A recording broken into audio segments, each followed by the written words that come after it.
Don't let your holidays go down the drain. No, really, if you dump used cooking oil and grease into your sink, you could end up with an expensive plumbing bill that could cost the rest of us a small fortune, too. This is Helen Dulac. She's with the Dallas Water Utilities, and her friend Earl the plumber. They are both here with some important information, and yes, just in time for the holidays. Good morning to you two guys. Let's talk about this time of the year. We're cooking for family. We've got a lot of people coming over, and we've got that grease. We've got the oils. We can't dump them down the drain. Why is this?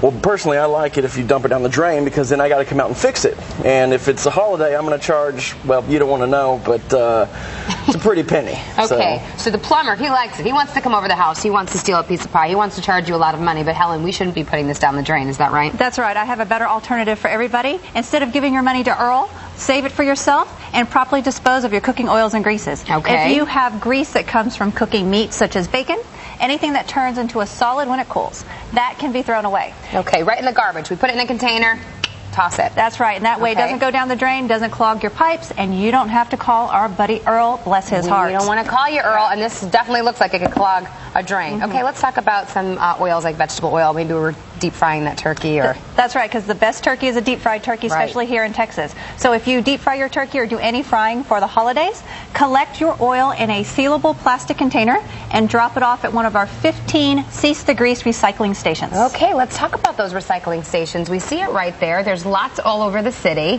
What happens to our grease once it's placed in this recycling station? What's really neat about this program is the cooking oil that we collect is given to Dallas County schools, and it's turned into biofuel for about 1,000 school buses in North Texas. Wow. Okay, so not only are you saving yourself a lot of heartache by disposing of it improperly and calling Earl the plumber, but you're actually helping 60,000 North Texas students. Is that right? That is exactly right, and of course that's a huge tax savings that helps all of us, and also the biofuel is better for our air. All right, this is a win-win for everybody. Explain to us exactly when we are tempted to pour things down the drain, because sometimes it's easier, we think. Absolutely. What's actually happening when we're pouring things down? Well, I'm going to let our expert Earl the plumber talk about that. Well, when you pour the grease and the oil down the drain, it actually it clogs up once it hits the cool pipes. And so whenever a lot of people think if you use hot water, it'll go down, but actually it goes down even further.